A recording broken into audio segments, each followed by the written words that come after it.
Oke, Bu Josephine, Ya, kita mulai aja. kita mau mulai. Ya, pas setengah 7 kan? Ya, boleh. Nah, saya kasih pengantar dulu ya. Monggo, silakan. Ya, selamat sore menjelang malam, Bapak Ibu sekalian. Ya, kami dari Puspus Himpunan Psikolog dengan pelayanan kita sebagai psikolog di suasana adanya wabah ini.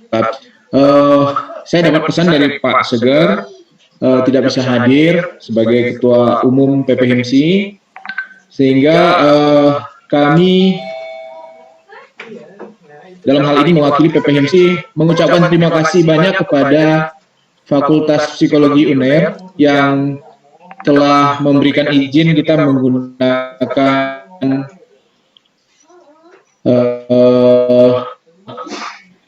host Zoom ini, karena ini bisa muat 300 orang. Terima kasih Bu Nurul, Bu Dekan, atas Terima kasih Bu Nurul. Terima kasih Pak Haji. Terima kasih Bu Haji. Ya, terima kasih dan ditunggu bantuan-bantuan berikutnya. Siap. Baik, untuk kita tetap punya waktu yang banyak dengan Ibu Josephine. Nanti Ibu Josephine semua sebenarnya sudah kenal, tapi mungkin Ibu Josephine akan perkenal sedikit, kemudian langsung lanjut ke materi. Karena kita punya waktu 1,5 jam, sangat terbatas. Silakan saya langsung serahkan aja ke Bu Josephine. Baik, selamat malam semuanya.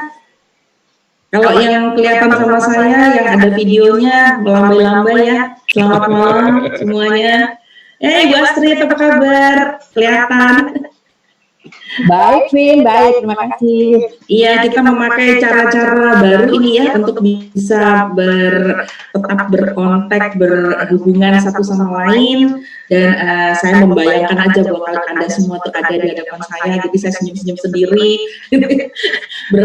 bertemu lewat secara virtual. Pada Mbak Ivon, apa kabar? Ada di sana ya? Oke. Dan yang lain-lain mungkin saya nggak bisa langsung. Bu Dika ya itu ya, Dika Puspa Mayansari ya. Apa kabar? Baik semua? Ya, baik Ibu. Salam semua. Terima kasih. Iya, oke. Jadi selamat malam semuanya. Saya saat ini berada di Perth, Australia, dan bersama dengan Pak Hendy sudah diberi kesempatan untuk berbagi. Hari ini kita punya waktu 1,5 jam. Kemudian slide saya kira-kira ada 60 nih ceritanya ya. Semoga kita belajar bersama, tapi gampang kok ya. Dan semuanya nanti slide-nya bisa diunduh dari Google Drive yang akan diatur nanti oleh Pak Hendy. Nanti akan ada sesi tanya jawab, tetapi kalau misalnya mau bertanya ketika saya di tengah-tengah ini, tolong silahkan aja bertanya dengan unmute ya sound-nya begitu.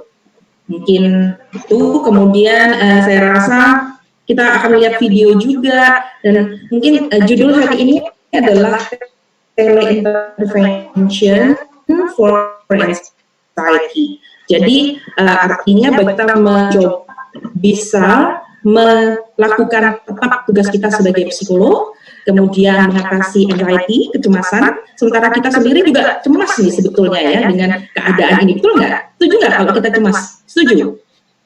Ya, setuju. Lalu kalau kita cemas, kita mesti ngapain ya? Ada nggak yang punya ini? Selama ini yang dilakukan apa untuk mengurangi kecemasan?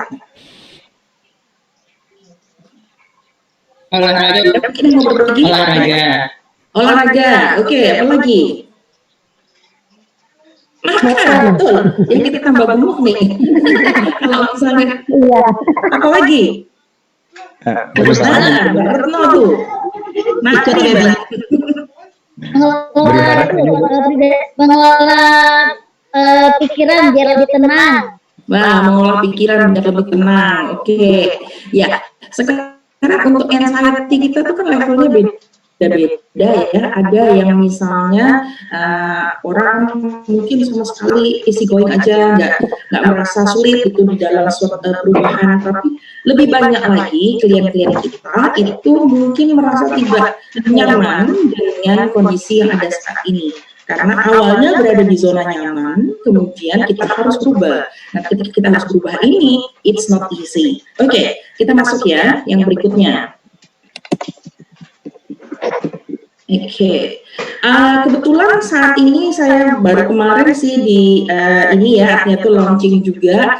Saya atas permintaan banyak teman-teman dan klien-klien saya yang ada di Indonesia, saya mencoba untuk punya satu ini klinik online juga, namanya klinik APK IT, dan ini adalah pertama kali Bapak Ibu sekalian saya perkenalkan juga pada APK Klinik, di mana nanti banyak yang bisa kita lakukan bersama bareng-bareng sama teman-teman sekalian. Ini tampilannya sedikit promosi, tapi anyway hari ini saya akan mencoba bersama-sama Bapak Ibu sekalian untuk memikirkan apa sih anxiety. Nah, anxiety kita belajar ya mulai dari awal kita studi psikologi kayak tetapi kita ini sebetulnya anxiety kah atau sekedar anxiety normal sehari-hari gitu ya, menghadapi ini semua pasti banyak yang mengalami kesulitan, I'm not alone ya. Tetapi di satu sisi kapan kita bisa tahu bahwa mereka itu mengalami disorder? Everybody have an anxiety, setuju ya? Ada yang cemasnya karena apa? Saya mungkin ujiannya sekarang gimana, ya toh? Kemudian sekarang nanti saya harus isolasi, mungkin sekitar 2 minggu belakangan ini banyak yang sudah mulai mengalami self isolation. Kemudian saya harus untuk melihat silver line, itu artinya apa yang hikmah dibalik daripada kejadian corona ini. Kemudian juga kita mulai melihat secara kreatif apa yang selama ini kita punya, tetapi kita tidak memanfaatkan dengan sebaik mungkin, ya. Jadi seperti itu. Kalau menurut Bapak Ibu sekalian, itu kira-kira anxiety terbesar yang saat ini dialami itu apa ya? Ada mungkin yang bisa berbagi dulu? Mungkin tertular COVID-19 tersebut. Tertular ya? Iya, Bu. Takut tertular? Iya. Oke. Tapi memang berada dalam situasi yang berisiko atau enggak?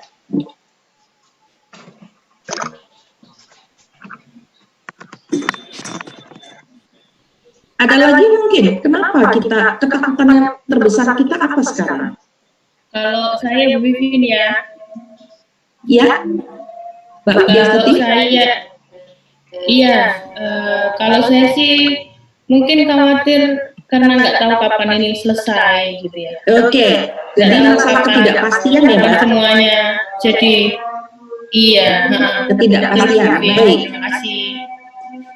Apalagi yang kira-kira benar-benar menimbulkan kecemasan buat kita sendiri? Penurunan finansial. Gimana? Mungkin satu-satu Mbak Rini mungkin?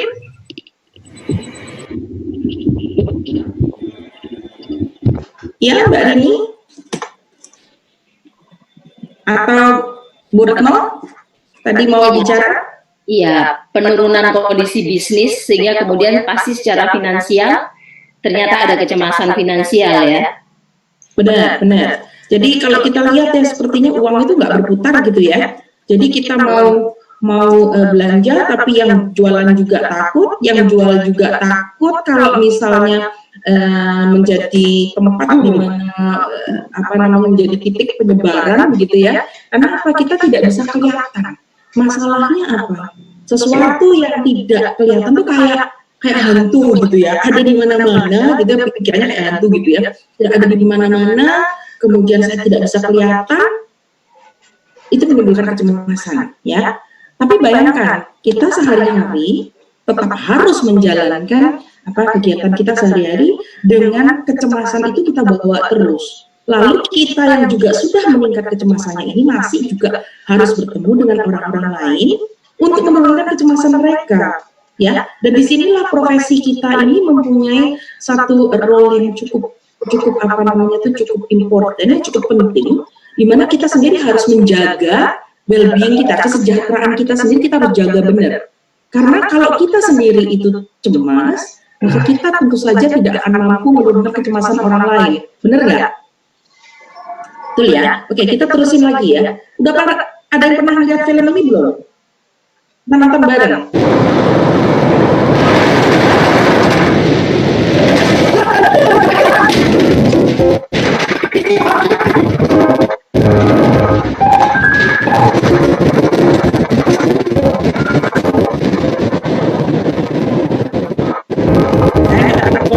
Kita akan merasa cemas nggak kalau kita melihat ada orang yang mungkin yang kita anggap nggak waras dari dekat kita terus.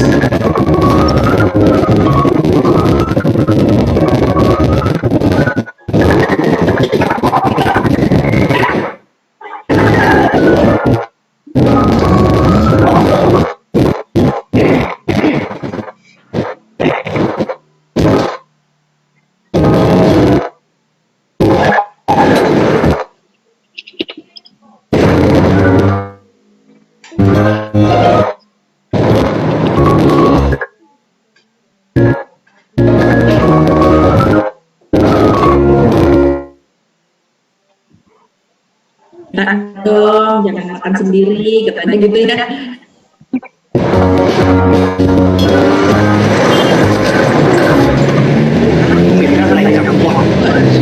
Nah, langsung menyangka kira-kira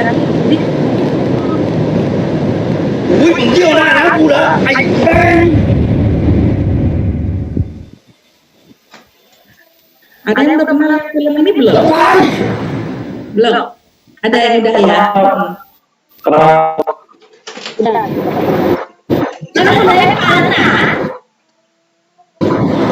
Ya, kita tunggu aja, kita lihat dulu sampai habis karena nanti ada yang ini kita olah dari situ ya.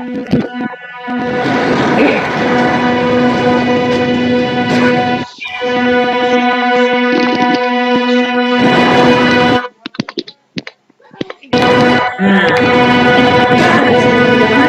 kalau kita mungkin baru mulai istilahnya ada sesuatu yang kurang, kan?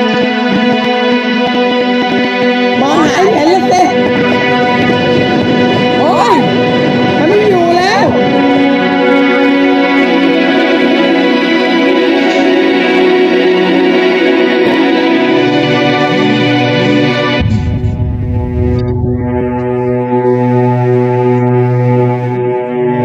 Yang jual toko di pasar juga mulai nih ceritanya ya, mulai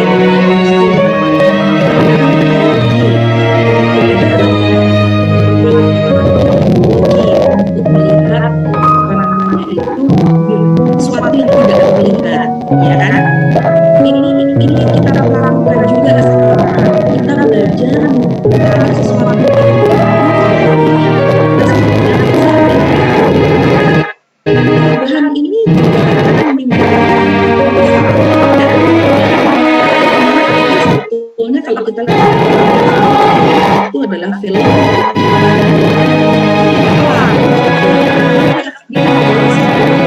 apa namanya itu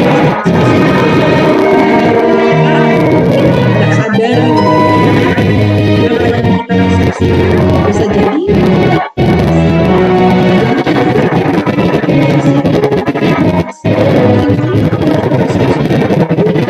buat kita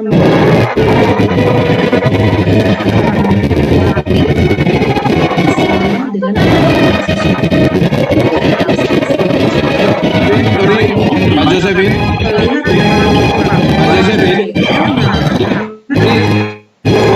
video dengan Pak Josephine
sisi ini dia melihat yang orang yang kurang waras itu sisi dari apa namanya ya. Jadi dalam sebuah situasi, Mbak Josephine, harus menjadi seperti CCTV tadi, ya. Kita bisa melihat dua situasi sehingga kita bisa mempunyai analisa yang baik, yang benar. Tapi nyatanya kadang-kadang susah loh jadi CCTV karena kita tidak bisa melihat kebenaran yang sebenarnya. CCTV bisa merekam itu semua. Ya, kalau kita anggap nih sekarang nih situasinya ya, itu kita tuh berada di antara normal dan the new normal, ya. Jadi kalau kita lihat ekstrem kiri kita tuh normalnya kita sehari-hari dulu tuh kayak gimana, pergi ke tempat kerja jam berapa, kemudian kita makan, kita tidak takut untuk bersosialisasi dengan orang lain, berinteraksi dengan orang lain, kita tidak perlu khawatir. Sekarang ada new normal, ya toh, normal yang baru. Normal yang baru itu apa? Cuci tangan 20 detik, betul ya? Kemudian apalagi yang kita normal kita yang baru, ganti baju sebelum setelah pergi. Bahkan mungkin normal yang baru adalah tinggal di rumah, dan tinggal di rumah itu mungkin kalau dulu 24 jam kita tinggal di rumah kita cuma pas waktu tidur kali, ya kan? Atau mungkin pas waktu makan malam itu pun ketemu dengan orang rumah cuma sedikit waktunya. Nah, itu normal yang dulu. Sekarang normal yang sekarang saya ketemu setiap hari dengan mungkin orang yang apa namanya itu pasangan kita atau keluarga kita, dengan anak kita yang cerewet, dengan rumah kita yang artinya itu yang tadi biasanya kita tahu beres saja, mungkin ada pembantu yang bisa menyelesaikan, jadi kita tidak melihat. Sekarang dengan new normal kita melihat sesuatu yang lain, betul ya? Apa yang kita lihat sehari-hari sekarang itu adalah new normal baru. Nah, sampai kapan kita berada di normal atau kita tetap akan berada di normal yang baru? Kita sebetulnya sekarang berada di in between. Jadi di antara, karena kita belum sampai. Misalnya suatu ketika nanti nggak akan ada sekolah lagi, karena ternyata dengan online ini udah beres, udah bisa. Lalu kita bisa jadi nggak punya tempat kerja, betul nggak Bu Nurul? Ya kan? Bisa-bisa nggak ada universitas nih Bu Nurul. Gimana nih, ya kan? Ternyata dengan online mahasiswanya senang, bisa, bagus. Malah katanya saya dengar nih, apa namanya tuh anak-anak sekarang kok tiba-tiba yang dulunya tuh nilainya kurang baik, sekarang kok jadi 100 semua ya? Nah loh, ini juga apa namanya tantangan nih. Apakah karena online malah jadi lebih pinter, atau karena online malah ada joki, malah ada yang nyontekin, plagiarisme jadi naik? Kita tidak tahu. Oke, sampai di sini mungkin ada yang apa namanya itu punya sedikit opini atau mau berbagi? Saya boleh? Boleh, silakan. Tentang video tadi itu overlap dengan suaranya Mbak Josephine sehingga nggak jelas. Kelihatannya itu diulang kembali, bukan videonya tapi penjelasannya. Oke, saya ulang kembali penjelasannya ya. Kalau di video tadi, terima kasih Pak Yandi diingatkan. Pasti video tadi itu kan yang menunjukkan apa kejadian yang sesungguhnya itu kan CCTV tadi, betul ya? Betul ya? Nah, kita itu peran sebagai psikolog itu berperan seperti CCTV itu sebetulnya. Mampu melihat, merekam kejadian yang diceritakan oleh klien kita tentang sesuatu, ya kan? Tentang sesuatunya saat ini di dalam film itu kita analogikan itu adalah tentang orang yang kurang waras tadi berada di depan pintu tokonya, ya kan? Si bapak pemilik toko itu mungkin adalah klien kita, gitu ya. Dia bercerita kepada CCTV, ya kan? Ini loh saya punya apa namanya tuh orang yang kurang waras ini berada di tempat saya jengkel setiap pagi, saya tahu saya bisa bikin marah kalau melihat dia. It's like that's the anxiety, ya kan? itu yang membuat dia marah, kejengkelan, frustasinya, kemarahannya, ketidaksukaannya, ya toh, dan dia alami setiap hari dia bilang, ya. Sampai suatu ketika itu berubah, untuk mendapatkan jawabannya dia dapat dari mana? Mungkin dia tanya lagi sama CCTV. Dalam hal ini dia tanya sama CCTV, kenapa nih? Gitu kok kejadiannya berubah nih, ya kan? Oh ternyata orang ini sebetulnya tidak seperti yang saya pikirkan. Seharusnya saya tidak perlu mencemaskan dia. Justru dia itu adalah yang menjaga toko saya. Misalnya seperti itu ya. Berarti untuk mendapatkan kebenaran itu sebetulnya kita harus berfungsi sebagai CCTV itu, cuma di dalam lengkap ya. Nah, dalam hal ini nanti kita akan muncul di mana kita bisa memberikan diagnosa anxiety yang normal, yang artinya itu semua kecemasan yang bukan gangguan ya, sampai kita menentukan bahwa ini batasnya ternyata kecemasan ini sudah dianggap sebagai disorder. Ya, mungkin cukup jelas ya di situ ya. Ya, oke, kita terusin ya. Jadi normal yang lama dengan new normal. Jadi yang kita akan menuju ke sana. Apakah kita akan terus menjadi new normal ini, yaitu semuanya online, semuanya itu kebanyakan mengerjakan segala sesuatunya di rumah. Tetapi apakah kondisi ini akan terus-menerus seperti tadi yang disampaikan? Nah, ini masuk ke koran. Kalau di Australia itu sempat ada pembahasan ya di salah satu koran yang namanya Guardian. Itu pertanyaannya adalah, ketika COVID-19 ini sudah selesai ya toh, apa yang akan menjadi new normal? Nah itu ya, jadi itu dipertanyakan di bidang bisnis gimana?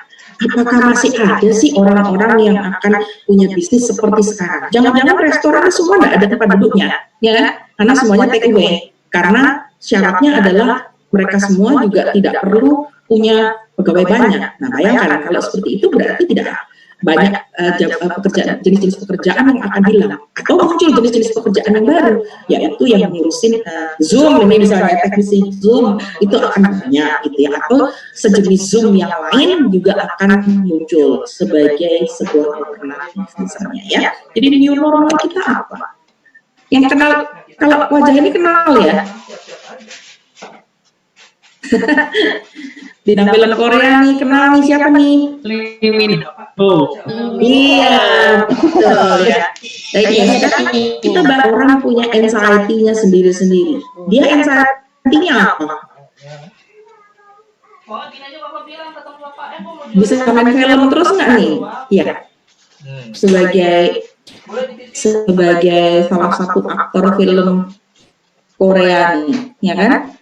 Ada aturan main sekarang kan, artinya tuh kalau misalnya bintang film sekarang gimana kalau nggak boleh pelukan, nggak boleh salaman, ya kan? Kemudian mereka juga kostum mesti ganti-ganti, ini berarti kan risiko tinggi nih kalau misalnya dalam situasi saat ini, ya. Nah, dia juga mungkin tuh masih punya kecemasan yang lain ya kan? Pendapatan dia mungkin nggak akan lebih banyak. Dia harus mulai mikir nih, sekarang saya dengan kemampuan saya harus seperti apa ya. Tidak semua orang mempunyai kemampuan juga untuk menjadi kreatif ya. Nah, dia juga kayaknya ketawa-ketawa aja ya, tapi apakah dia juga punya kecemasan? Saya yakin punya ya. Dan kecemasan itu bisa saja yang tadinya dia mungkin bisa muncul di mana-mana, sekarang munculnya di online, nggak langsung kelihatan ya. Oke. Anak kecil ini dulu kalau anaknya ditinggal di rumah sendirian, zaman dulu cemasnya beda dengan zaman sekarang, betul ya? Kalau anak zaman sekarang ditinggal sendirian di rumah, ada CCTV, ada online, kita masih bisa monitor, bener ya? Dulu lain ya. Jadi tipe kecemasannya juga berbeda. Sekarang kalau boleh saya tanya, ada nggak punya tadi saya lihat dari daftar itu banyak tuh yang sudah menangani pasien-pasien atau klien-klien yang cemas karena COVID. Boleh nggak ada yang sharing? Kalau anak kecemasannya apa? Yang ditangani.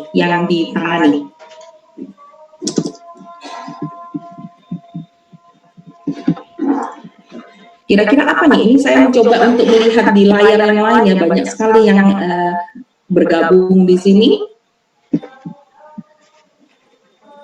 Kira-kira ada yang share nggak nih untuk kalau anak-anak kira-kira Ini apa nih kecemasan yang mereka alami? Bu Vivin, ini keluhan anak-anak aja yang dari rumah gitu ya Bu ya. Ya, Kapan nih sekolah masuk lagi gitu? berarti mereka pengen normal yang dulu ya, Bu? Betul. Pengen masuk sekolah, pengen ketemu teman gitu ya. Ada nggak yang justru pengen seperti sekarang aja? Ada nggak? Mungkin Ya, punya, ya. mungkin tapi bukan ini. Kenapa Bu? Mungkin aja ada Gitu ya, iya. Karena mereka mungkin aku nggak perlu bangun pagi. Semua yang pelajarannya itu juga ada yang direkam, jadi aku nggak mungkin ketinggalan, nggak mungkin telat, ya kan? Nggak harus mesti mandi, nggak harus mesti yang rame di kalau di pagi hari itu kan ibu-ibu kita pada cerewet nih ya, ngurusin anak-anak harus tepat waktu, bangun dan segala macamnya ya. Tidurnya juga bisa malam juga, semuanya bisa ditonton. Anak-anak sekarang mungkin generasi alpha apalagi ya, mereka merasa bahwa oh, ini sesuatu yang well, I like it gitu ya. Apalagi kalau di rumah tersedia semua fasilitas, wah rasanya mungkin ke sekolah lagi nih, ini merupakan tantangan gimana nanti yang berprofesi sebagai guru, yang menjadi psikolog di sekolah, itu mesti mulai mikir nih, ya toh, gimana caranya membuat anak-anak ini enjoy sekolah lagi, tetapi tidak anxious, karena bisa saja mereka juga anxious, mereka juga cemas gitu kalau mau kembali ke sekolah lagi, jangan-jangan pelajarannya susah, kalau yang waktu lalu saya bisa lebih gampang, tapi sekarang jadi lebih susah lagi gitu, karena mulai harus mengamati tatapan, jadi harus berhubungan, berinteraksi secara normal yang lama, ya kan, ketemu langsung, tatap muka langsung. Nah ini bisa menimbulkan kecemasan-kecemasan yang lain. Jangan-jangan malah tambah banyak social anxiety nanti. Kalau tadi dulunya yang banyak itu, yang paling happy mungkin para teman-teman yang introvert atau mereka yang tidak terlalu banyak harus bersosialisasi, mereka merasa tenang aja dengan model seperti ini, ya kan? Nah, ketika harus kembali lagi ke normal yang dulu, itu mungkin akan menambah jenis keluhan yang lain. Kita perlu diteliti lagi tuh para dosen itu mungkin ya. Nah, kita lihat juga ya orang-orang anak-anak sekolah. Nah ini atau ibu rumah tangga bahkan ini ya, yang mungkin yang punya peran ganda, dia merasa bahwa aduh saya juga masih tetap harus kerja, harus mencari nafkah, tapi dia juga harus menjadi ibu, dia harus ngurusin studinya anak, memonitor mereka setiap hari, bikin tugas yang diberikan sekolah secara online atau tidak. Apakah sekarang jenis anxiety yang dulunya itu sering dikeluhkan kepada kita sebagai psikolog itu sudah mulai berubah? Mungkin karena dia sekarang sudah yang namanya ngelihat layar itu mungkin jumlah jam waktunya malah lebih lama dibandingkan dulu. Bagaimana? Ada tanggapan Kak?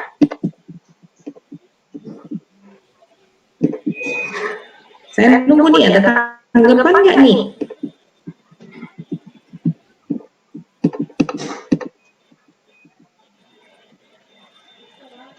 Betul ya? Setuju ya? Setuju?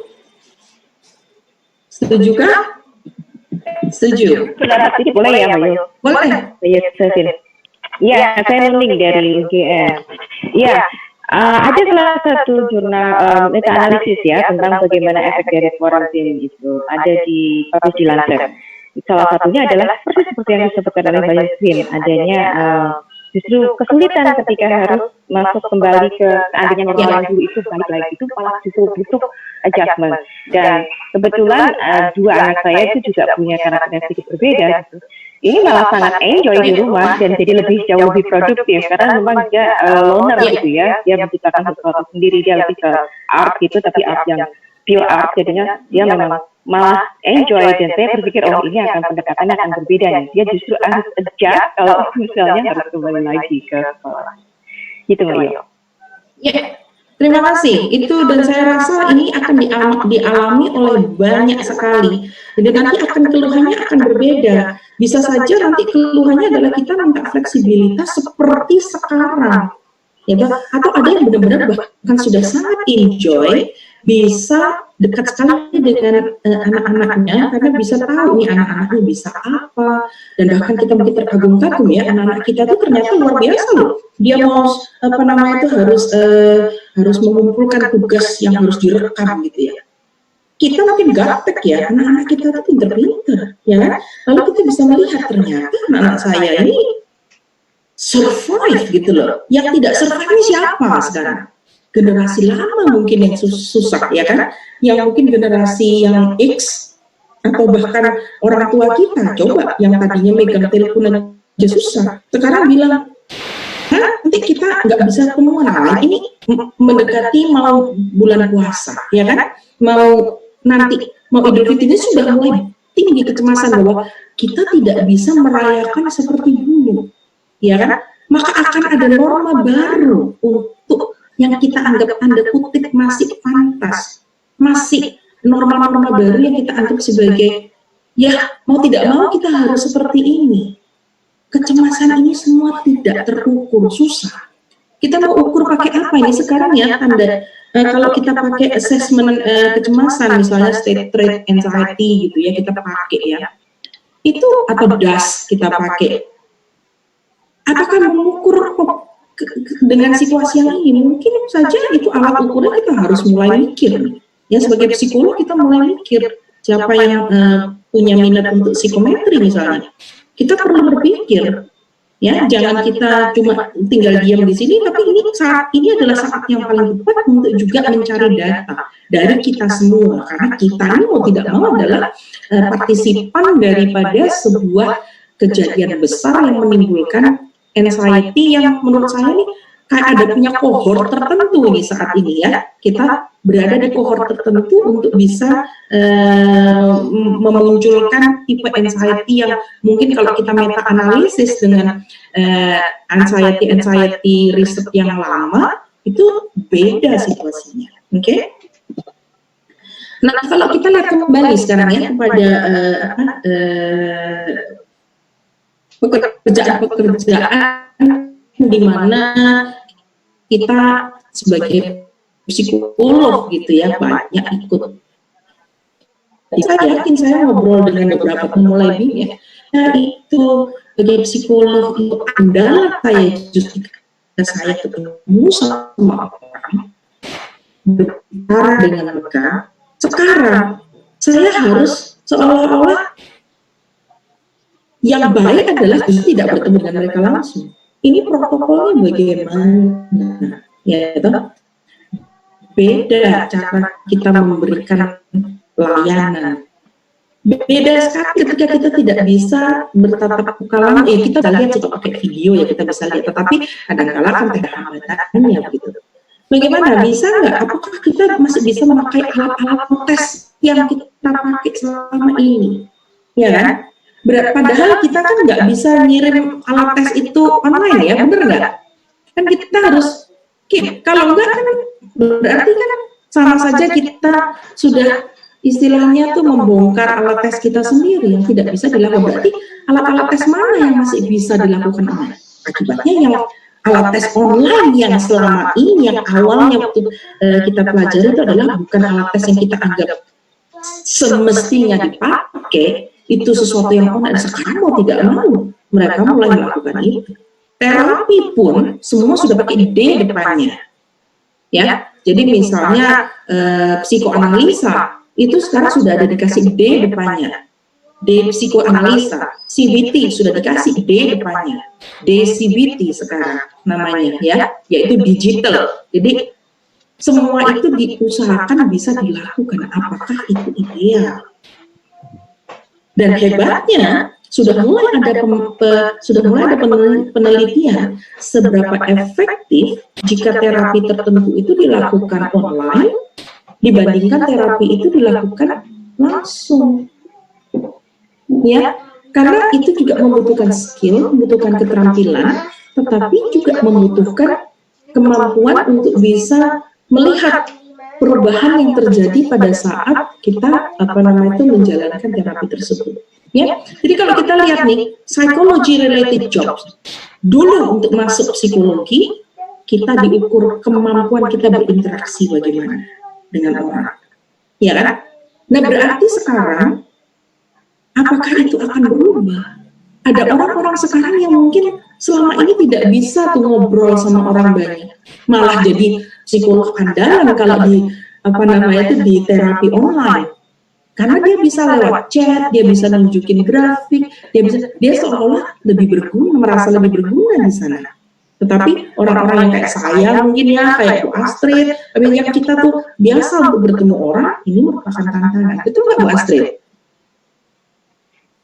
Betul, Vin. Jadi kalau Bu Astrid mungkin ada kesulitan apa nih Bu, kalau misalnya Ibu lihat bahwa gimana kita dengan peran kita sebagai psikolog yang biasanya kita berhubungan langsung melihat orang, melihat mereka punya ekspresi, kemudian kita bisa menilai, apakah kira-kira kemampuan itu masih bisa seakurat itukah ketika kita memakai online? Kayaknya menurut saya kita harus ganti ini ya, menurut saya ganti cara ya, bukan ganti indikator mungkin kayak misalnya observasi. Observasi itu kan kita hanya melihat separuh badan gitu kan, Vin? Iya, betul. Dan kalau pakai misalnya WA kan kecil banget ya. Iya. Ya, jadi artinya menurut saya pasti ada perubahan yang harus kita pelajari dan barangkali tantangan buat orang seperti kita berdua itu repot banget pasti. Saya rasa bukan hanya kita berdua yang repot, ini kayaknya banyak banget yang juga mengalami begitu, benar nggak teman-teman? Atau ada yang merasa sekarang ini justru adalah saatnya yang dinanti-nanti gitu ya, malah ini adalah sesuatu yang istilahnya tuh Anda bisa mengaktualisasikan diri dengan lebih baik. Siapa kira-kira dari teman-teman yang hadir di sini yang merasa bahwa justru this is me gitu loh, ini adalah cara yang cocok buat saya untuk bisa menjadi psikolog yang kira-kira itu benar-benar bisa menolong orang lain itu justru ketika online seperti ini, adakah? Saya nunggu nih, ada nggak? Harus belajar lagi. Cemas nih ya. Aduh, harus belajar lagi, Vin. Kayaknya itu ya. Oke, kita sekarang terusin dulu ya. Oke, jadi ini beberapa related job yang kita merasa bahwa ini akan berubah nih semua ya. Oke. Nah, anxiety seperti saya katakan tadi, ketika anxiety itu moderate, ya moderate itu artinya ya mungkin ya kita cemas itu semua orang juga. Saya cemas, Anda cemas, berarti saya tidak sendiri. Itu masih di dalam kategori moderate. Itu masih dianggap normal, ya. Bapak Pak Hendy, boleh tanyakan, apakah teman-teman yang hadir di sini itu sudah sempat dikirimi yang Google Drive untuk yang protokol untuk anxiety? Yang Mbak Josephine kirim saya. Yang tadi PDF yang kedua, sudah ya? PDF, saya bisa kirim sekarang. Bisa kirim sekarang ya Pak? Saya bisa kirim. Ya, siap. Ya. Jadi maksudnya gini, teman-teman kalau yang bisa menerima langsung, saya mau nunjukin satu bagan flowchart. Kapan kita bisa melihat anxiety ini perlu pakai tindakan apa gitu ya? Dan ini adalah penelitian yang belum lama, dan penelitian ini dipakai untuk bisa membuat guidelines, jadi membuat panduan khusus untuk anxiety. Jadi menurut saya itu sangat bagus sekali yang saya kirimkan kepada Bapak Ibu sekalian. Jadikanlah itu sesuatu yang kita pelajari bersama ya, karena ternyata untuk anxiety itu ada step-stepnya yang sudah dibantu nih sama teman-teman peneliti yang bagus ini untuk mengetahui, oh kalau misalnya dia menjawab ini berarti flowchart-nya yes atau no. Nah itu nanti coba kita lihat bersama. Antara lain saya coba buka untuk ini ya. Saya stop sharing yang ini dulu. Bentar. Nah ini. Oke, sebentar ya.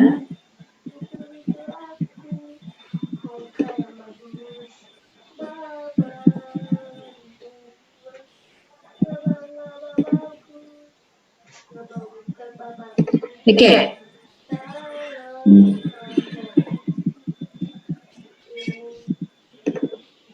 Bisa kelihatan ini? Bisa nggak kelihatan? Kelihatan Mbak Josephine, cuma mungkin agak digedein di Ya, saya mau gedein sebentar. wait, kegedean 1,5. Gedean. Aduh, ini mesti Gedean. ngomong ini. Nah, ini bisa ya? Ya, mantap. Mantap. Oke, Mbak Nuning, terima kasih.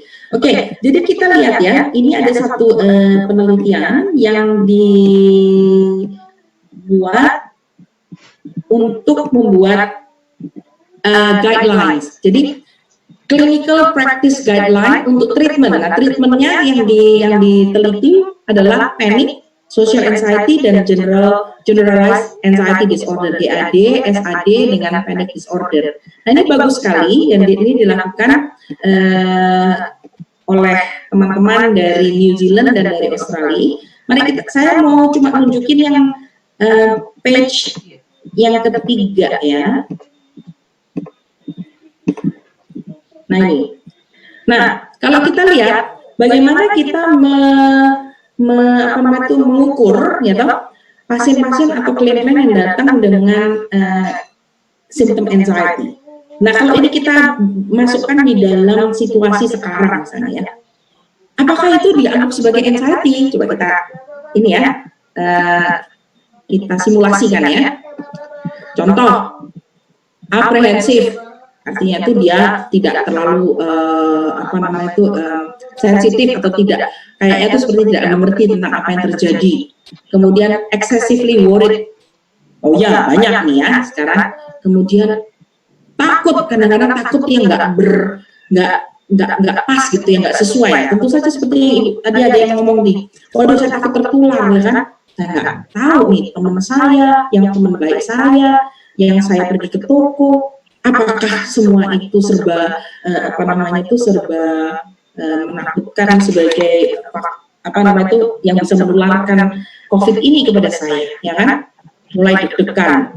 Kalau ini yes, berarti turun ke sini, ya kan? Nanya, parah nggak?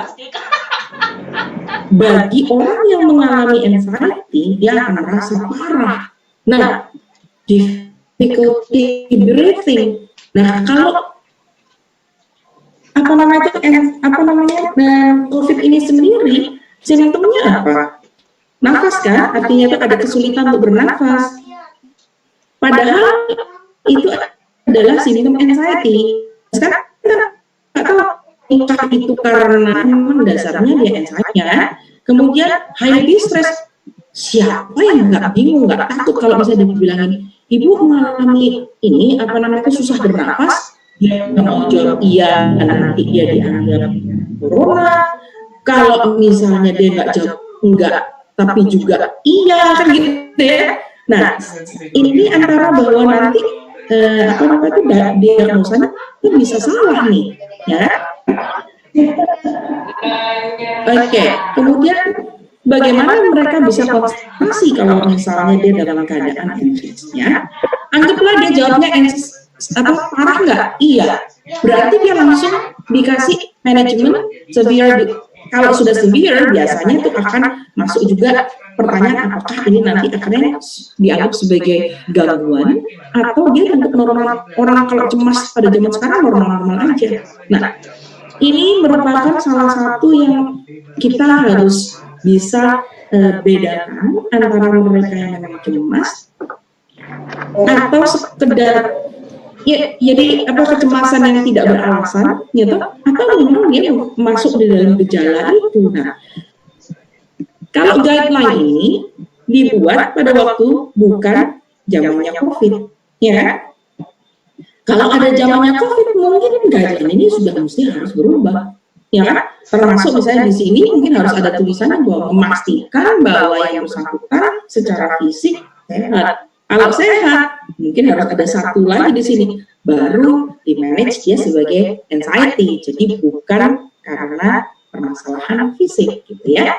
Nah, tadi ya, kalau misalnya anxiety disorder, ini pertanyaannya, kita diajarin di sini apa simptomnya, apa ketakutannya. Kenapa kita mesti tanya ini semua? Karena kita akan memasukkan dia di dalam kriteria diagnosa yang saat ini yang dipakai adalah DSM-5, ICD-10, dan mau jadi ICD-11, ya. Jadi itu kita akan masuk di kriteria itu. Kalau ternyata tidak masuk di kriteria itu, misalnya anxiety harus sudah kalau saya generalized anxiety disorder, orang merasa worry atau cemas itu lebih banyak cemasnya daripada tidak cemasnya dalam waktu 6 bulan. Nah, berarti kita mesti tanya 6 bulan yang lalu. Wah ya pasti orang kejadian Wuhan dan segala macamnya itu adalah 4 bulan belakangan ini, benar kan? Berarti kita masuk dong di dalam anxiety disorder. Semua kita nih masuk nih, ya kan? Berarti kita sekarang nih semua masuk di dalam gangguan anxiety. Lalu kalau kita semua masuk di sana, yang ngobatin orang dengan anxiety siapa? Ya kan? Jadi kita juga mesti mulai mengukur, aduh kalau itu saya mesti benar-benar nih ya terus juga bisa menjaga look after ourselves, ya, itu paling penting. Nah dari sini baru kita bikin clinical practice guideline to plan treatment. Jadi treatmentnya bagaimana kalau memang masuk di dalam kategori ini. Ini nanti dibaca bagus sekali. Saya sampai baca ini itu berkali-kali dan menurut saya banyak hal yang kita bisa pelajari dari artikel ini. Oke, saya stop dulu yang ini, kemudian saya buka lagi ntar.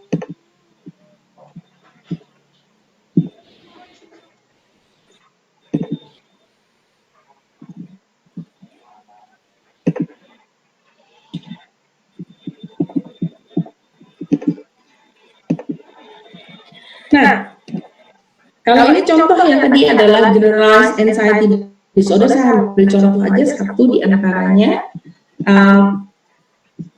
apa namanya itu nggak bisa diam, ya, jadi artinya itu cemas, rasanya juga restlessness, jadi bahasa Indonesianya apa ya kalau restlessness itu ya, itu apa ya bahasa Indonesianya ya teman-teman ya? Gelisah, benar. Gelisah. Oke, betul, terima kasih. Kemudian fatigue itu rasa lelah, kemudian excessive anxiety, worry itu benar rasa kekhawatiran yang sangat besar terhadap banyak hal gitu ya. Kemudian mulai ada rasa ini ya, artinya tuh ada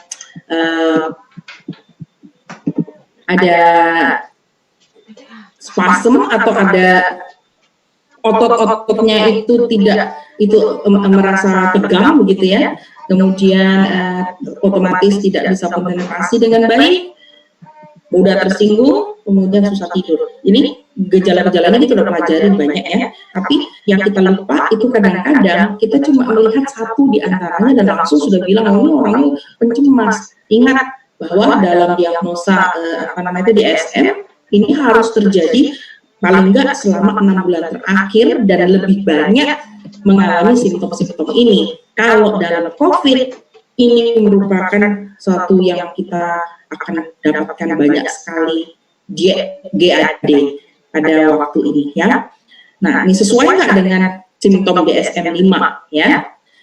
Sekarang pada anak-anak, GAD pada anak-anak gimana? Nah, ini banyak sekali ya toh. Pada anak-anak sekarang ya, itu tadi pertanyaan-pertanyaan kecil ya.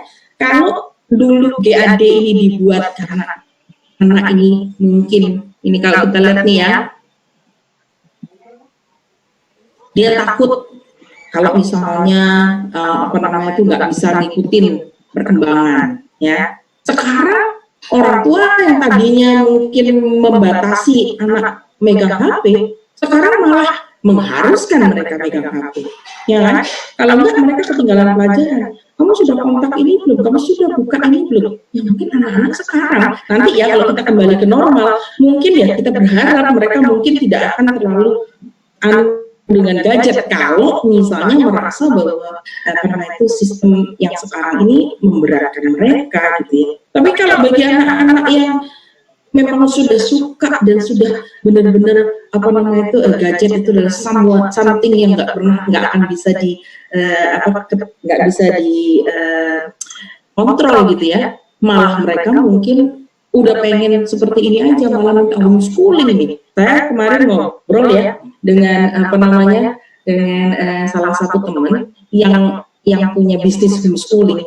Mereka bilang gini, Bu, percaya nggak? Kita nih nanti bakal punya generasi-generasi yang lulusnya tuh homeschooling semua. Karena apa? Mereka suka dengan metode yang sekarang, sehingga pengen homeschooling aja. Saya bilang, wow, bisa jadi seperti itu ya. Kamu siap-siap aja bisnismu, tapi yang benar, ya kan? Harus kurikulumnya benar. Karena bisa jadi apa yang sudah anak-anak kita itu pelajari sekarang, disiplin dan segala macam itu karena ada ibunya. Ya, tapi kalau mereka melakukan semua sendiri, udah sanggup belum gitu kan? Nah ini berarti harus ada kurikulum independen, harus ada yang lain-lain yang perlu dipikirkan. Saya bilang gitu ya. Iya benar juga Bu katanya. Jadi kita kalau melihat ke depan nanti itu what is the new normal gitu ya? Ini yang kembali akan menjadi tantangan kita waktu kita sebagai psikolog. Itu jangan cuma berpikir dulu saya diajarinya begini. Hello, kita punya pelajaran zaman dulu nih, udah kayaknya bakal harus direvisi, yaitu karena dulu kita sama sekali tidak mempertimbangkan adanya perubahan secara besar, secara masif di seluruh dunia tentang hal ini. Jadi saya yakin abis ini buku-bukunya itu lain itu caranya kita melihat ya tentang anxiety. Nah, sekarang kita lihat juga ya.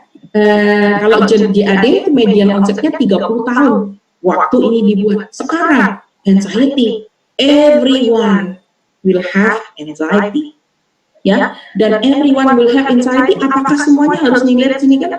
3 tipe treatmentnya adalah kalau misalnya kita lihat dulu yang disarankan itu adalah counseling, mungkin meditasi, relaksasi, dan treatment yang ketiga adalah obat. Kalau sekarang gimana? Zoom, ya online. Cara itu mungkin harus mulai masuk nih di sini sebagai cara untuk menurunkan anxiety. Caranya adalah, udah belum ini? Tolong dong tunjukin apa linknya di mana.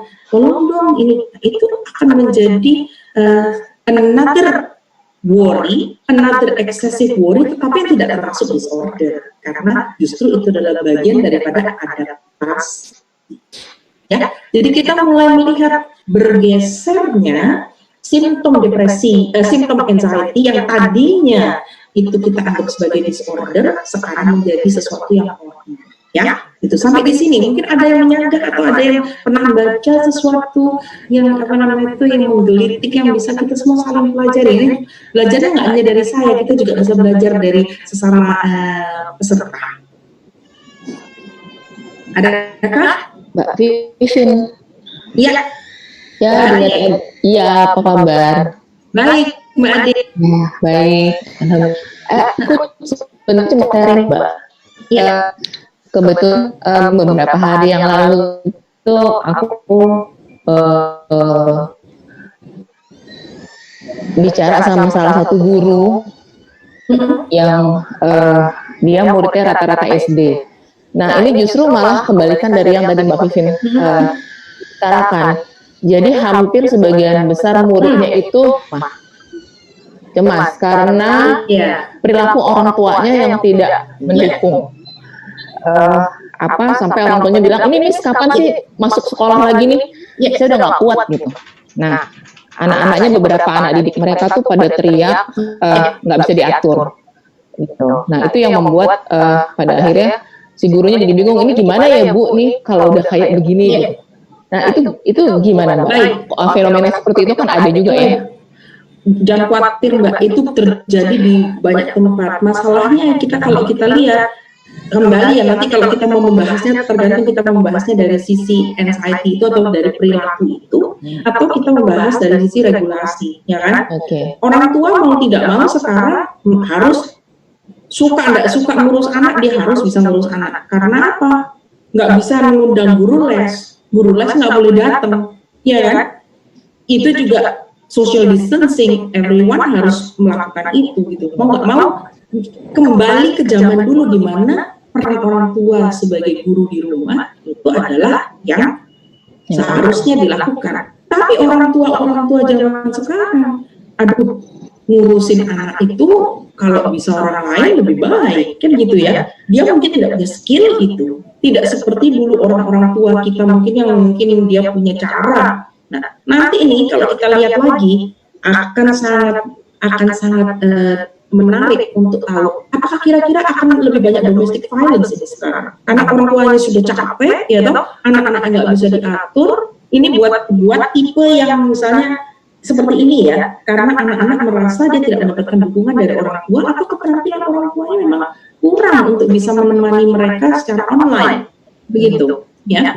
Nah, sekarang bagaimana dengan yang seperti ini, aturannya bagaimana? Nah, itu tadi kita akan melihat kalau nanti kembali ke tipe sekolah yang tanda kutip tradisional yang normalnya dulu itu, apakah itu akan membuat anak-anak itu menjadi happier? Ya kan? Orang tua mungkin happier, mereka akan lebih senang. Aduh, akhirnya deh tuh ya toh, saya nggak harus ngurusin anak-anak terus di rumah, nggak harus mikir, harus ngatur. Ada pendelegasian kembali ke guru, ya. Tapi guru ini akan mengalami juga kesulitan. Dulu waktu ditangani oleh orang tuanya gimana ya? Mungkin caranya berbeda, ya kan? Mereka akan kehilangan 4 bulan atau 5 bulan anak ini. Beda cara penanganan itu sudah sangat berarti dalam pertumbuhan mereka atau bagaimana mereka nanti beradaptasi kembali ke sekolah. Kurikulum yang tadinya sudah bisa di-open semua, dikirim online segala macam, sekarang kembali harus ya, jadi artinya kembali ini pertanyaan yang sangat besar yang kita juga sama sekali tidak tahu bagaimana nanti ke depannya, dan itu menimbulkan anxiety. Saya teruskan dulu, ya. Kalau kita melihat ini yang kita sharing kali, itu cara kita berkomunikasi, cara kita istilahnya itu memberikan psikoterapi pada anxiety. Ya, ini cara kita dulu duduk, ya, atau ini psikolog ya. Oke, si ini bilang, oh ini ruwet banget nih pikirannya si klien, ya kan, ruwet banget nih. Saya harus mencoba mengurai benang kusut ini seperti yang diajarkan pada waktu saya belajar psikologi. Well, caranya sekarang nggak bisa ketemu seperti ini. Dia nangis nggak kelihatan nangis betul seperti kata Bu Astrid, cuma kelihatan atasnya aja, nggak kelihatan. Kita nggak kelihatan tangannya gemeter-kah, apakah kakinya tuh goyang terus, nggak kelihatan, ya kan? Jadi tambahan informasi yang hasil observasi yang kalau biasanya kita lakukan secara face to face, sekarang sulit untuk bisa mendapatkan itu semua. Jadi pelajaran psikodiagnostika berapa tuh ya? 2 ya? Observasi dan interview, betul ya? 1, Win. Oh, 1 ya? 1. Wah, parah saya ya. Nah itu, observasi interview udah susah nih diadakan. Gimana ini praktek-praktek di Fakultas Psikologi ini untuk menghasilkan psikolog? Jangan-jangan bisa menghasilkan psikolog online ini. Punya skill khusus nih, jurusan psikologi online. Bukan sekedar psikologi perkembangan atau psikologi sosial, tetapi ada psikologi online.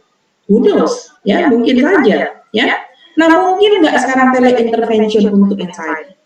Siapa yang bilang mungkin, siapa yang bilang nggak mungkin? Khusus untuk anxiety, kita nggak ngomong yang lain. Karena memang judulnya saya dikasih sama Pak Hendy ini tele-intervention for anxiety. Mungkin nggak? Mungkin, Mbak. Mungkin. Kan ada Mbak Yosef ya. Sayanya juga lagi stres. Belajar bareng nih makanya ya. Iya. Mungkin nggak? Ya mau tidak mau. Ini adalah harus mungkin, karena kita nggak bisa ngomong kan, kita nggak bisa memilih jenis klien, mau tidak mau. Tetapi mengurai benang kusutnya mungkin akan sedikit berbeda. Ya, kita tetap mempunyai tujuan yang sama, yaitu memberikan layanan sebaik-baiknya, tetapi mungkin ada hal-hal yang perlu kita sesuaikan. Yes. Nah, ketika kita melakukan tele-intervention, satu yang kita mesti tanya, kliennya siapa? Ya kan? Gimana model confidentiality? Sekarang saya memberikan sesi ini di ruangan di mana kadang mungkin anak saya jalan di belakang, ya kadang suami saya jalan di belakang. Ruangan ini tidak kedap suara, tidak mempunyai struktur di mana konfidensialitas dan kerahasiaan itu bisa dijaga dengan baik, misalnya seperti itu ya. Berarti kita mesti menyiapkan metode yang berbeda. Boleh kita pakai earphone, tapi kan wajahnya kelihatan, ya kan? Berarti orang luar yang tidak berhubungan itu akan bisa tahu pasien kita siapa. Benar ya? Padahal itu kan suatu identitas yang perlu kita rahasiakan kalau misalnya kita berhadapan dengan klien. Betul ya? Kemudian ketika klien itu mencurahkan isi hatinya, itu agak sedikit kita mesti hati-hati, karena bisa jadi apa yang dia sampaikan itu mungkin tidak bisa kita tangkap dengan seperti yang tadi kata Bu Astrid tadi, kita tidak bisa menangkap dengan clear, ya kan? Dia sedihnya tuh karena apa? Kita tidak bisa menangkap hal-hal lain yang biasanya kita observasi dengan baik dan kita catat itu ya. Nah, tadi saya sudah sampaikan guideline ini ada di dan sudah akan dikirim oleh Pak Hendy kepada Anda sekalian, dibaca di sana dan nanti tentu saja disesuaikan. Ya.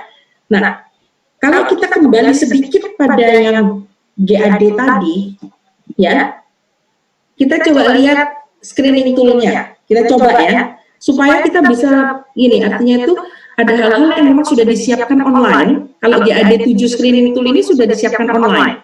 Jadi kita bisa pakai online ya. Cuma yang perlu kita waspadai karena ini merupakan screening, tentu saja tidak merupakan hasilnya itu standar. Jadi normalnya itu tidak bisa kita sekedar ini hanya untuk kita screening. Jadi kira-kira ke arah sana. Mau kita coba lihat ya screeningnya ininya ya.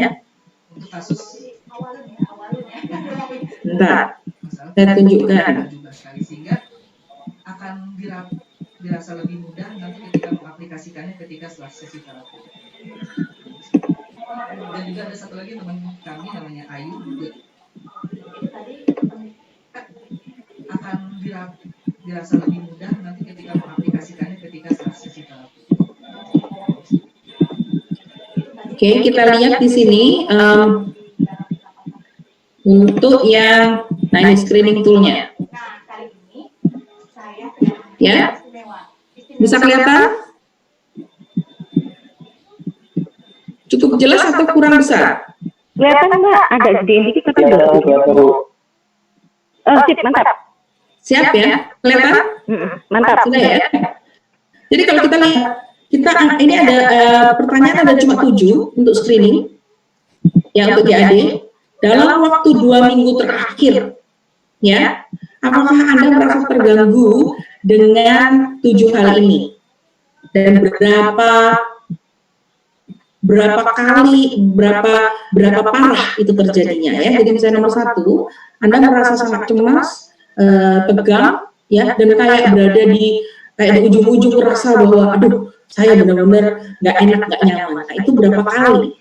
Sama sekali tidak, atau lebih dari than half the days, itu artinya kalau dalam 2 minggu itu berarti lebih dari 8 hari. Jadi kalau misalnya 14 hari berarti kalau half the days berarti kurang dari, jadi lebih daripada 8 hari saya merasa seperti itu ya. Nearly every day atau dalam sepanjang hari itu saya merasa lebih dari setengah hari saya merasa tidak nyaman itu. Demikian juga pada pertanyaan nomor 2, apakah bisa nggak kita mengendalikan pikiran kita yang cemas tadi, yang khawatir tadi?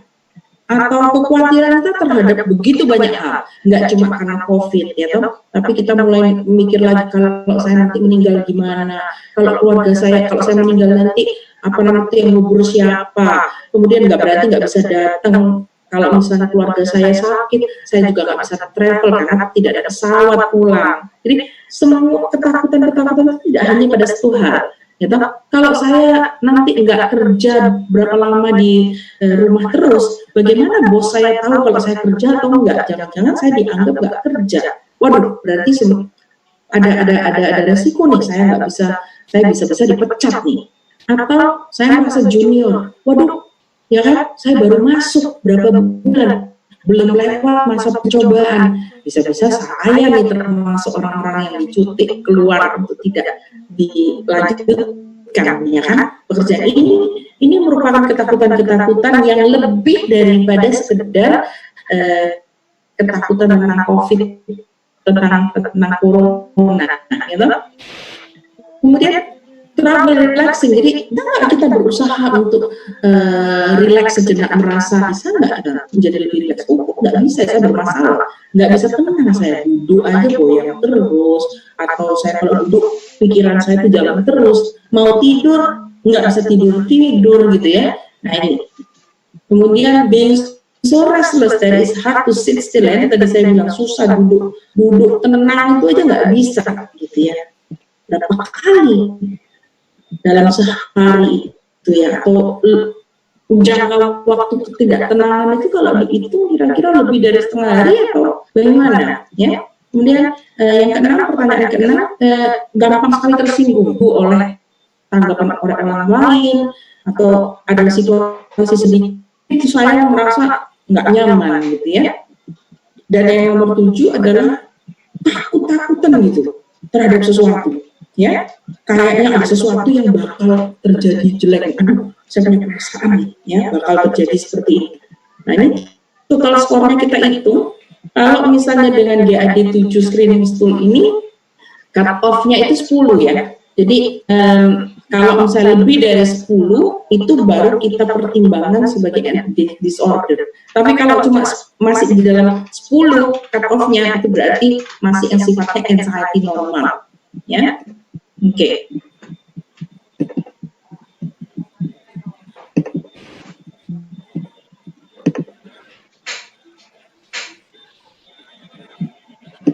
Kita kembali ke sini lagi ya. Nah,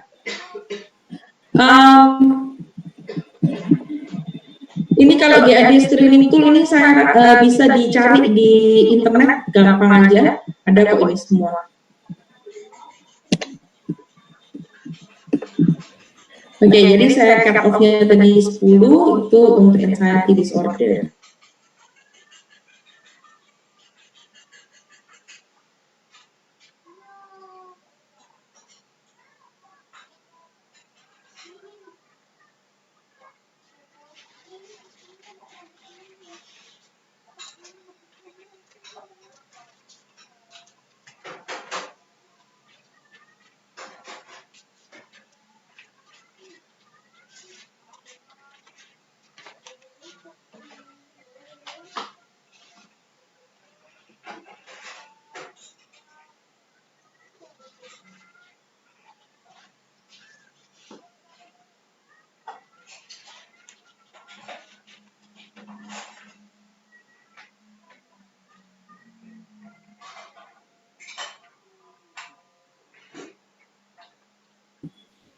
Maaf, ada gangguan tadi sedikit. Ada yang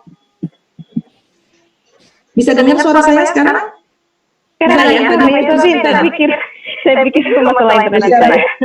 Enggak, tadi putus kayaknya sebentar, tadi ada saya punya masalah. Oke, ada yang pernah dengar tentang DCBT? Digital CBT, Cognitive Behavior Therapy yang digital. Belum, Mbak. Belum ya? Belum. Yang lain? Apakah ada yang sudah pernah tahu? Belum. Kayaknya kalau dari chat belum juga, Mbak. Banyak yang belum. Belum ya? Oke. Nah, ya, jadi ini salah satu saya tutup memang ya. Ini ada satu klinik gitu yang mulai melaksanakan tentang DCBT. Jadi artinya digital CBT di mana bisa dilakukan untuk mereka umur 16 tahun ke atas, ya. Dan yang ditangani itu khusus anxiety. Jadi anxiety yang khusus dilakukan untuk gangguan digital CBT yang khusus dilakukan untuk sebagai terapi alternatif bagi yang mengalami anxiety dan depression. Ya. Nah, kalau kita lihat di sini, apa yang bisa kita harapkan dari DCBT, digital CBT? Apa yang kita bisa harapkan? Nomor satu, kita mesti ingat kalau kita melakukan DCBT itu kita harus melakukan login. Jadi mereka ini caranya mereka ya harus login dulu, sama seperti kalau di pasien di klien-klien normal saat ini kita harus bikin appointment dulu, ya harus bikin janji dulu kapan mau ketemu. Nah ini sama, dia harus punya login dulu. Jadi dia mesti punya kartu menjadi pasien di salah satu rumah sakit atau kartu menjadi klien di salah satu biro, ya. Tuh. Kemudian waktu mereka login, setelah login itu mereka akan dikasih readings langsung, ya. Dikasih readings langsung sambil waktu login itu mereka sudah menunjukkan kan misalnya, oh saya itu keluhannya itu A, B, C, D, E. Kalau mereka masuk di dalam keluhan yang sesuai dengan anxiety tertentu, maka terapisnya itu akan mengirimkan reading yang sesuai. Jadi bacaan-bacaan dan langsung dikasih alternatif aktivitas yang bisa dipakai oleh yang login tersebut untuk mendevelop new skills, ya itu.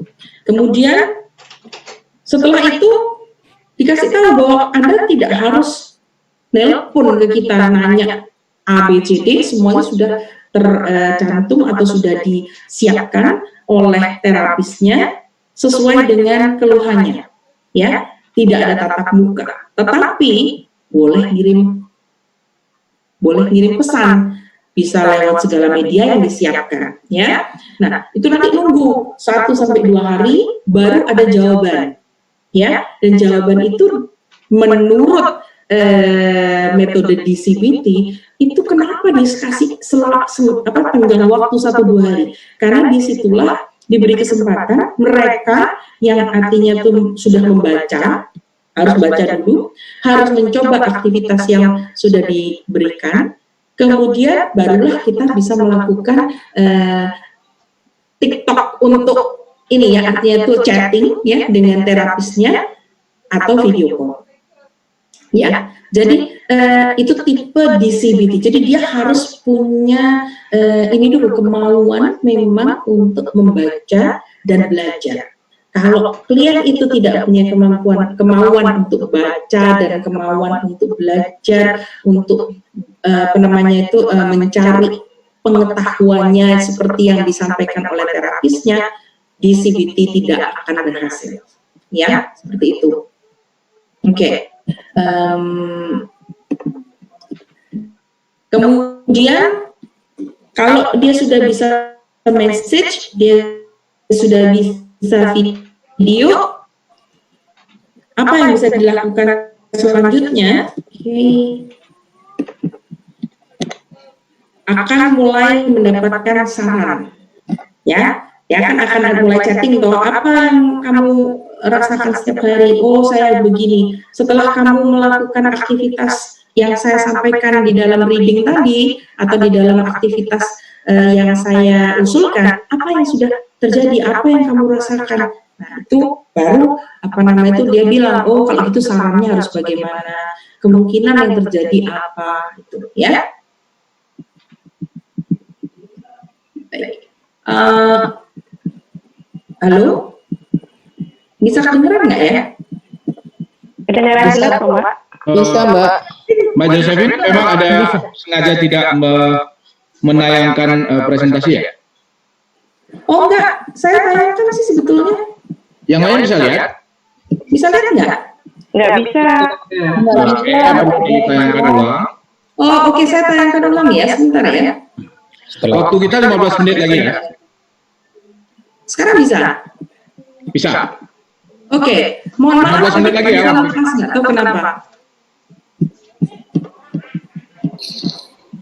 Oke, sekarang bisa kelihatan ya? Bisa, Mbak. Oke. Nah, ini memang tantangannya di sini.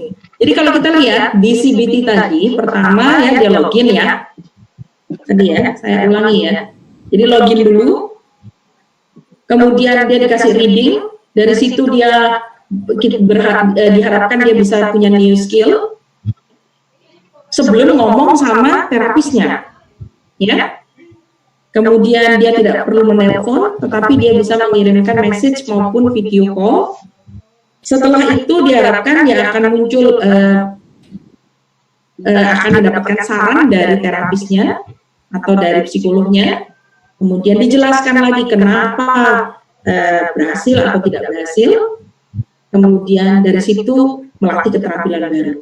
Kira-kira bentuknya seperti ini akan sangat beda dengan CBT yang kita lakukan setiap kita, yang sekarang ya, karena interaksinya itu adalah kalau kamu sudah belajar dulu, ya, kalau kamu sudah baca dulu, baru kita berinteraksi.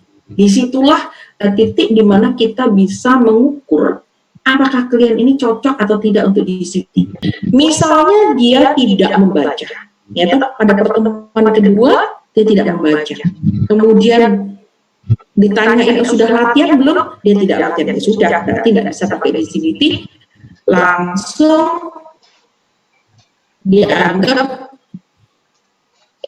terminate. Terminate itu artinya terapis yang khusus untuk memberikan di CBT. Nah, kita lihat ya, sekarang kita metodenya seperti ini. Ini salah satu klien saya pas waktu saya dengan klinik Avega ya, di mana orang ini usianya sudah hampir 70 ya, ini saking aja rambutnya di-smear kali ya, jadi hampir 70 dia masih mau ya untuk ini. Jadi kalau kita lihat, apakah klien-klien zaman sekarang itu memang terbatas usia hanya karena kalau mereka muda aja bahwa video online ini akan berhasil? Tidak juga, ternyata banyak orang-orang yang misalnya ini yang ternyata mampu untuk melakukan video online ya.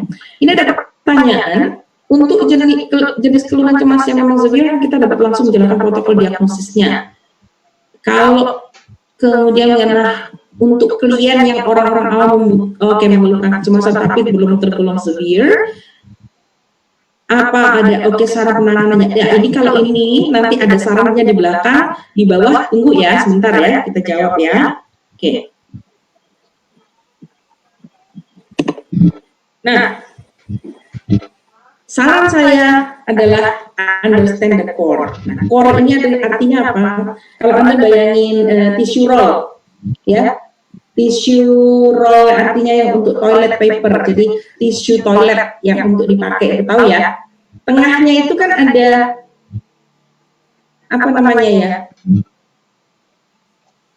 Kertas kerasnya itu kan, yang bundar ya? Itu bahasa Indonesianya apa tuh ya? Apa yang namanya ya? Kardusnya. Susah kan ngomongnya? Ya udah, itu core-nya namanya ya. Itu core. Nah, core ini seperti intinya. Kita harus tahu inti dari kecemasannya. Kalau saat ini inti kecemasannya itu adalah COVID, corona, berarti semuanya cemas, semuanya menjadi core. Dan itu saya rasa tidak demikian. Kita harus cari selain corona, karena corona itu hanya peristiwa. Ya, kita mesti cari core-nya, bukan corona yang menjadi penyebab daripada kecemasan. Ya, ini saya contohkan ya. Oke, kita lihat core.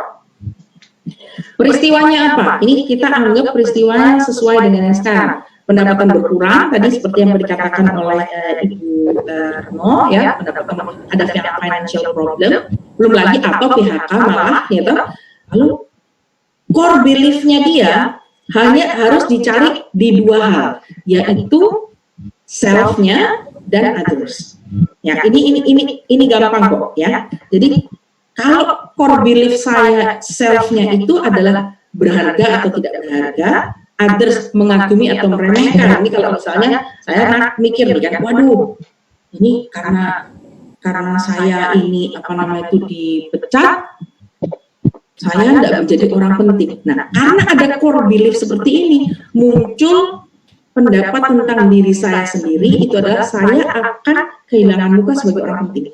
Karena dia punya core belief-nya, dia adalah self itu adalah berharga atau tidak berharga, atau apa yang dianggap, apa yang dinilai oleh orang lain terhadap saya, itu adalah kagum atau meremehkan. Itu menjadi core belief dia. Ya, kalau core-nya seperti ini, kita tidak heran dia akan merasa bahwa saya akan kehilangan muka sebagai orang penting. Nah, si psikolog sendiri punya core belief apa? Ya, kalau core belief saya, misalnya saya nih, Josephine, core belief saya adalah semua orang self itu adalah kalau saya akan berusaha sebaik mungkin di semua hal saya akan berusaha, I want to do the best, misalnya seperti itu ya, di self-nya. Others-nya adalah orang akan menghargai hasil kerja keras saya, ya kan?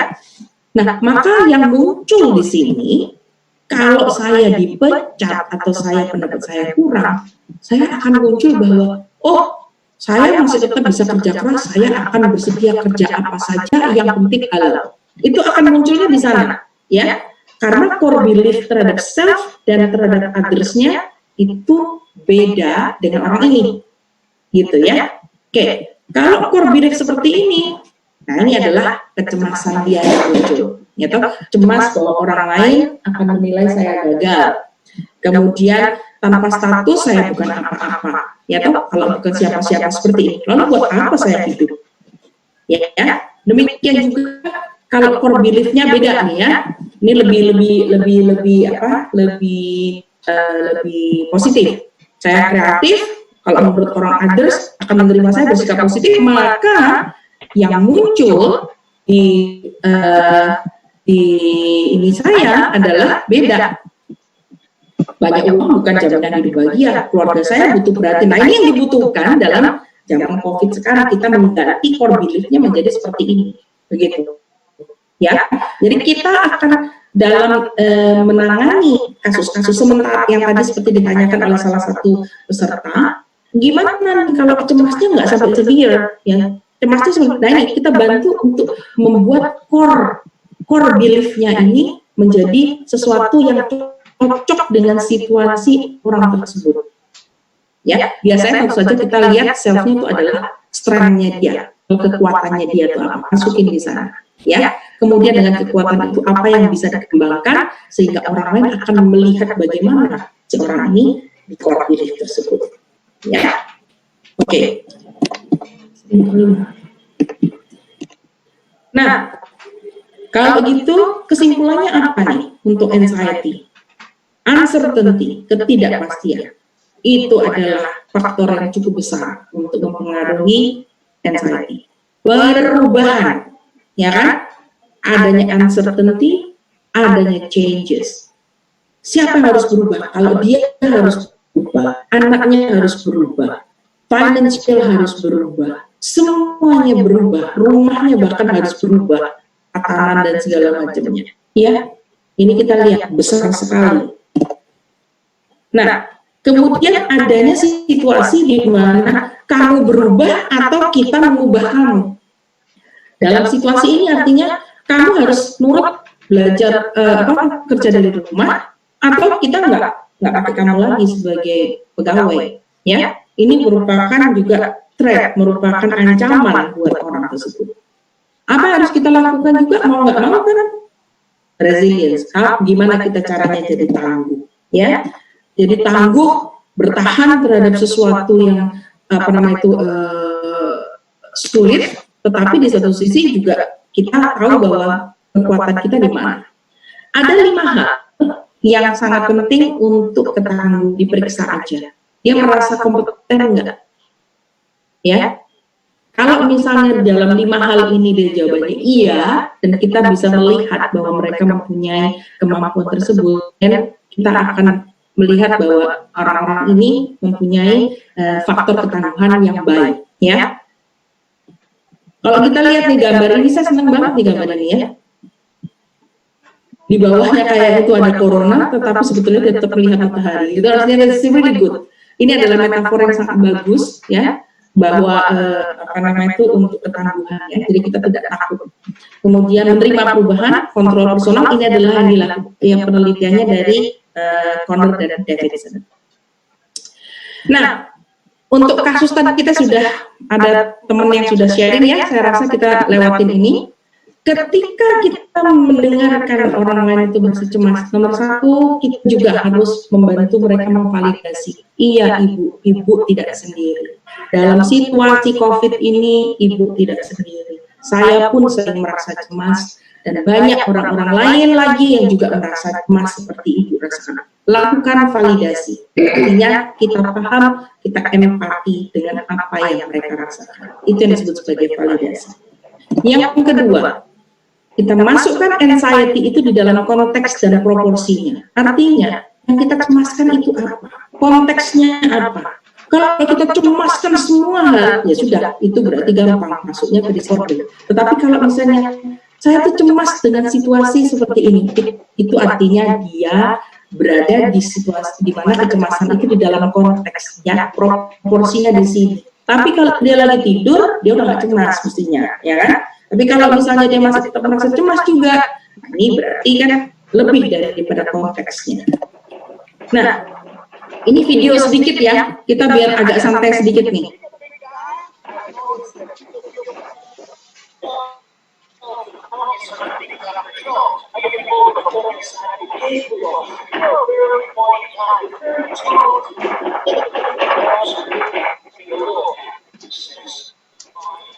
And I'm like, don't you want to be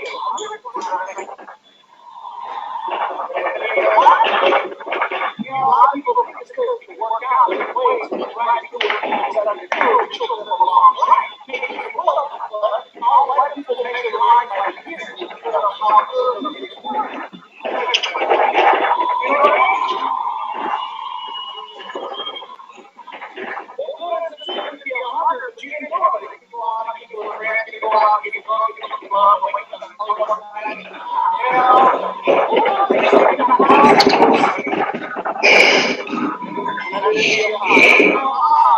That's why I have a very big amount of respect for the project.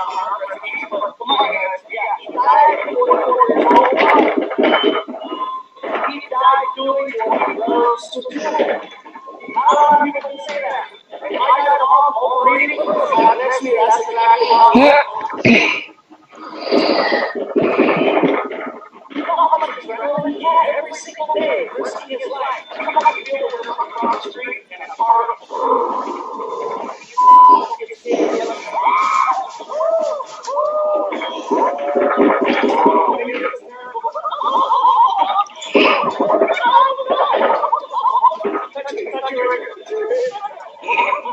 And the rest of the day, you'll appreciate life. Every day. That's why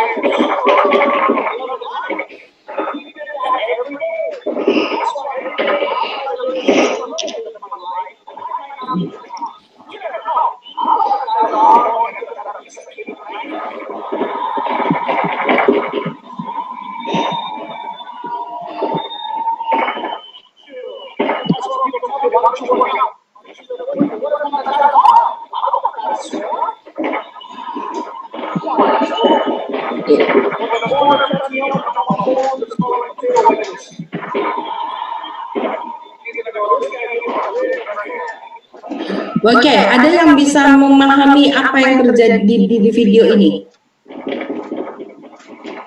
Kenapa saya tunjukkan video ini?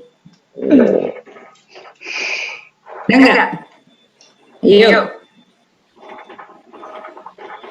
Kenapa? Kok saya tunjukin video ini? ternyata yang anxious itu sebetulnya siapa? Yang cemas itu sebetulnya siapa? Dia, yang orang ini, atau orang lain? Dia cemas nggak? Atau terlalu cepat dia ngomongnya ya?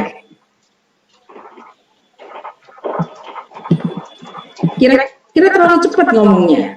Jadi dia cerita kan, karena saya ini orangnya gemuk gitu, disuruh turunin berat badan gitu ya.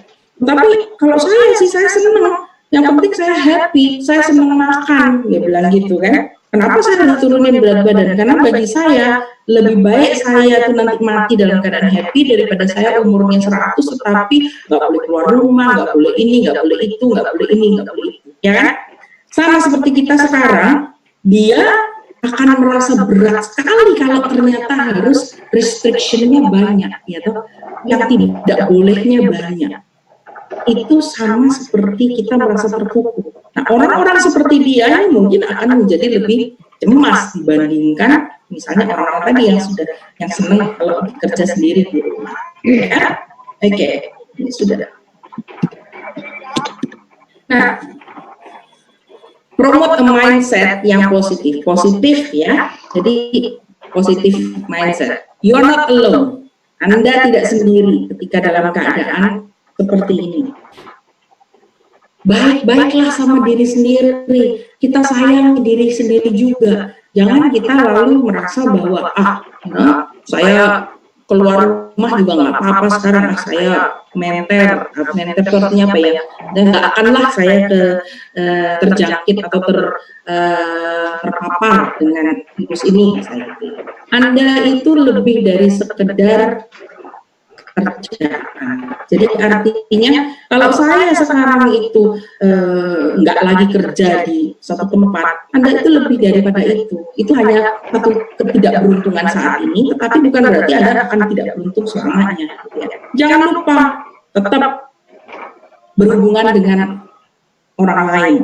Jangan putus hubungan. Makanya kita online, ya kan? Makanya kita bisa lihat teman-teman. Dan kita langsung reuni sekarang nggak tunggu waktu, malah murah reuninya sekarang, bener nggak? Kalau dulu kita reuni, mesti beli tiket pesawat, mesti beli tiket kereta, mesti janjian tempatnya di mana, pesen makanan, ya bikin baju seragam. Sekarang kita reuni gampang, tinggal set waktu, kasih zoom link, ketemu deh kita ya. Jadi kita melihat apa yang bisa kita syukuri juga ya. Kita bikin having fun, kita juga jangan lupa tetap rutin. Jangan di rumah lalu mandinya 3 hari sekali gitu ya. Nggak kelihatan juga gitu ya. Parfumnya juga tetap dipakai ya. Jadi artinya kita tetap membuat kita happy. Bedakan juga di rumah. Jadi jangan kita itu lalu benar-benar tidak rutinitas kita ganti juga.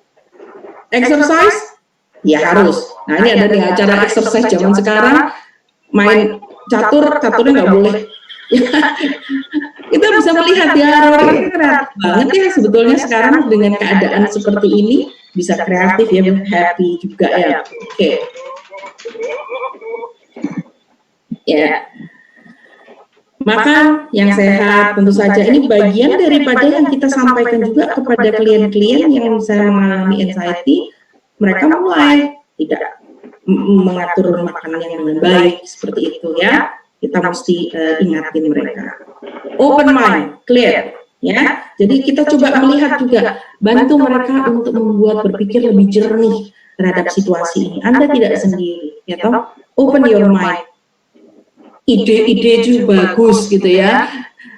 Pakai masker juga, kalau ini iseng aja ya, jadi itu kita bisa happy lah gitu ya, jangan melihat segala sesuatu itu terlalu serius juga ya. Ide-ide yang baru, kemudian kayak gini gitu ya, ada yang udah lihat ini belum?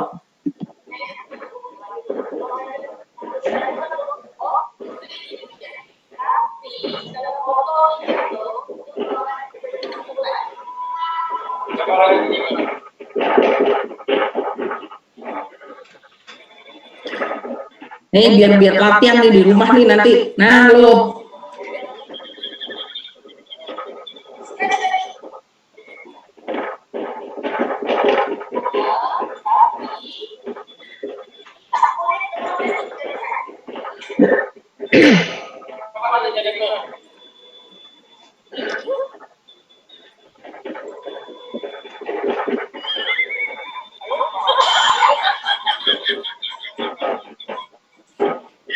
Iya, jadi itu sekedar kita sedikit ini ya, santai sedikit, tapi di satu sisi kita melihat orang-orang jadi punya kreativitas gitu untuk sesuatu ya. Putus lagi nih sharingnya ya, sebentar.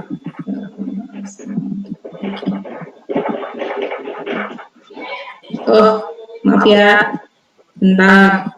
Jadi kesalahan. Kemudian ada yang udah pernah nonton film ini belum? Ini wajib nonton nih buat kita yang pas lagi di rumah nih. Idiot ya, Mbak? Iya, udah nonton ya? Lucu banget itu. Aduh, lucu banget. Jadi teman-teman yang keren banget. segala macam. All is well. Bener ya, Mbak? All is well, all is well. Keren. All is well, ya toh? Jadi all good, all is well. Ini sangat saya rekomen untuk bisa nonton ini di masa ini. Nonton bareng-bareng keluarga ya. Cuma ada satu bagian saja yang mungkin agak nggak pas untuk anak-anak kecil. Cuma itu sebetulnya saya nggak tahu kalau di Indonesia sudah di sensor atau belum. Tetapi hanya bagian itu saja yang nggak pas ya. Tapi keseluruhan yang lainnya itu sangat menyenangkan film ini. Ya, sangat boleh ditonton. Dan ini menunjukkan bahwa di dalam semua hal yang membuat hidup kita itu cemas, hidup kita itu berantakan ya toh. Kalau kita punya core belief-nya all is well, itu core-nya tadi saya bilang kan, harus mencari core-nya itu apa, itu akan membantu kita untuk bisa survive ya. And everybody will be okay ya. Oke, itu sedikit dari saya. Kira-kira ada pertanyaan nggak? Memang agak waktunya nih udah hampir selesai nih Mas Andi ya.